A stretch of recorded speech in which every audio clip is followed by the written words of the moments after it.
צה"ל חיסל את עלי טבטבאי, רמטכ"ל ארגון הטרור חיזבאללה.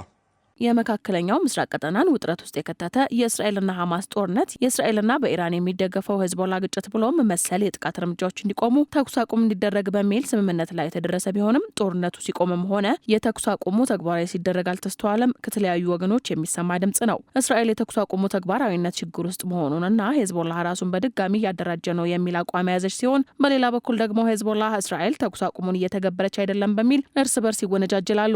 ይህ በእንዲህ እንዳለ እስራኤል እሁድ በደቡባዊ ቤይሩት በዳህየህ ላይ በሰነዘረችው የአየር ጥቃት የሊባኖሱ ሄዝቦላ ታላቁን ወታደራዊ አዛዥ አጥቻለሁ ብሏል። በእስራኤል ተገደሉ የተባሉት ታላቁ የጦር አዛዥ ሃይታም አሊ ታባታባይ መሆናቸውን ሄዝቦላ አረጋግጧል። ዋና አዛዡ በዳህየህ ደቡባዊ ቤይሩት ሕይወታቸውን ካጡ 5 ሰዎች መካከል አንደኛው ናቸው ሲል መግለጫ ያወጣው ሄዝቦላ በጦር ክንፍ ውስጥ ሃይታይ አሊ ታባታባይ ያላቸውን ማዕረግ በግልጽ ባያስቀምጥም፣ ነገር ግን እስራኤል ከዛሬ ዓመት አንስቶ ከገደለቻቸው ቁልፍ ወታደራዊ አዛዦች መካከል አንደኛው መሆናቸውን አሳውቋል። ሄዝቦላ የታባታባይ መሞትን አስመልክቶ ባወጣው መግለጫ ታላቁ የጦር አዛዥ ሕይወታቸው እስካለፈበት ጊዜ ድረስ እስራኤልን ለመጋፈጥ እስከ መጨረሻው ሰዓት ድረስ ሲሰሩ ነበርም ብሏል። በዚህም እስራኤል የፈጸመችው ጥቃት ውጥረቱ እንዲባባስ ያደርጋል እንጂ መፍትሄ ያመጣም በሚል ሄዝቦላ ወቀሳውን ሰንዝረዋል። የሄዝቦላ ከፍተኛ ባለስልጣን መሐመድ ቅማቲ እስራኤል ቀዩን መስመር አልፋለች ሲሉ አስጠንቅቀዋል። አክለውም የሄዝቦላ አመራር ቡድን በምን መልኩ ምላሽ እንደሚሰጥ ይወስናል ሲሉም ዝተዋል። የሊባኖስ የጤና ጥበቃ ሚኒስቴር እንዳስታወቀው በእስራኤል ጥቃት 5 ሰዎች ሲሞቱ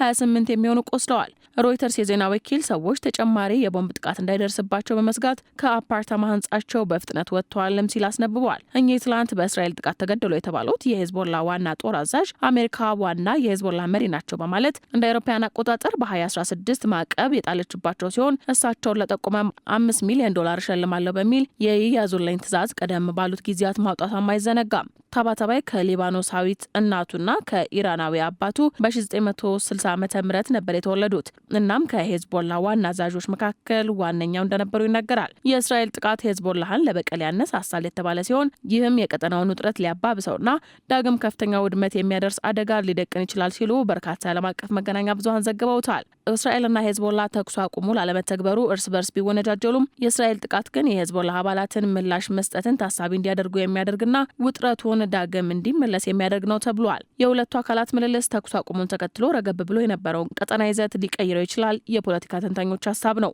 እስራኤል በመግለጫው ታባታባይ አብዛኞቹን የሄዝቦላ ክፍሎች አጠናክሯል፣ ከእስራኤል ጋርም ለጦርነት ዝግጁነት እንዲኖራቸው ለማድረግ ጠንክሮ ሰርቷል ብለዋል። የእስራኤሉ ጠቅላይ ሚኒስትር ቤንያሚን ኔታንያሁ በቴሌቪዥን በሰጡት አጭር መግለጫ እስራኤል ሄዝቦላ ኃይሉን መልሶ እንዲገነባ እንደማትፈቅድና የሊባኖስ መንግስት ሄዝቦላህን ትጥቅ የማስፈታት ግዴታውን ይወጣል ብለው እንደሚጠብቁም ተናግረዋል። የሊባኖስ መንግስት በበኩሉ በፕሬዝዳንት ጆሴፍ አውን አማካኝነት የእስራኤል ጥቃትን ለማስቆም ዓለም አቀፉ ማህበረሰብ ጣልቃ እንዲገባ አሳስቧል። እስራኤል ጥቃቱን የፈጸመችው የካቶሊኩ ርዕሰ ሊቃነ ጳጳሳት ሊዮ ለመጀመሪያ ጊዜ የውጭ ጉዟቸውን ወደ ሊባኖስ ሊያደርጉ ካቀዱበት ከአንድ ሳምንት ቀደም ብሎ ሲሆን ብዙ ሊባኖሳውያን ጉብኝቱን ሀገሪቱ ወደ ተሻለ መንገድ እየሄደች መሆኗን ያሳያል ብለው ተስፋ አድርገው እንደነበርም የሮይተርስ ዘገባ ያሳያል። እንደ አውሮፓውያን አቆጣጠር ኖቬምበር 2024 በሄዝቦላና በእስራኤል ጦር መካከል የሚካሄደው የአንድ ዓመት ጦርነትን ለማስቆም ታስቦ የተኩስ አቁም ስምምነት ተደርጎ እንደነበርም ይታወሳል። ነገር ግን እስራኤል ከእርቀ ሰላሙ በኋላ በሊባኖስ ላይ በየቀኑ የተቃረበ ጥቃት ስትፈጽም ይስተዋላል። ይህም የሄዝቦላን የጦር መሳሪያ ማከማቻዎች፣ ተዋጊዎችና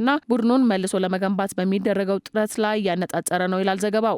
እስራኤል ለአንድ ዓመት በዘለቀው ጦርነት የቡድኑን መሪ ሐሰን ናስረላን ጨምሮ ብዙ አመራሮችን ገድላለች። እስራኤልና ሊባኖስ ከ2024 ጀምሮ በተኩስ አቁም ጥሰቱ ተጠያቂዎች እንደሆኑም ተንታኞች ይገልጻሉ።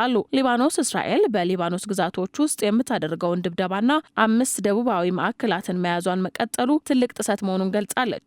የሊባኖሱ ፕሬዝዳንት ጆሴፍ አውን ለድርድር ክፍት እንደሆኑ ቢናገሩም ከእስራኤል ባለስልጣናት አዎንታዊ ምላሽን አላገኙም። እስራኤል ሄዝቦላን በደቡብ ለመሰብሰብ እየሞከረ ነው ስትል የከሰሰች ሲሆን ሊባኖስ የሄዝቦላን ጨምሮ ያልተፈቀዱ የጦር መሳሪያዎችን በመላ ሀገሪቱ በመውረስ ረገድ የበለጠ እንድትበረታ ግፊት እያደረገች ነው። ሊባኖስ ሄዝቦላ የተኩስ አቁም ስምምነቱ ከተጀመረ ጊዜ አንስቶ በእስራኤል ላይ አልተኮሰምና እከታተላለሁም ብሏል። Ali Tabatabai, the chief of staff of the Hezbollah terrorist organization, Tabatabai was a mass murderer.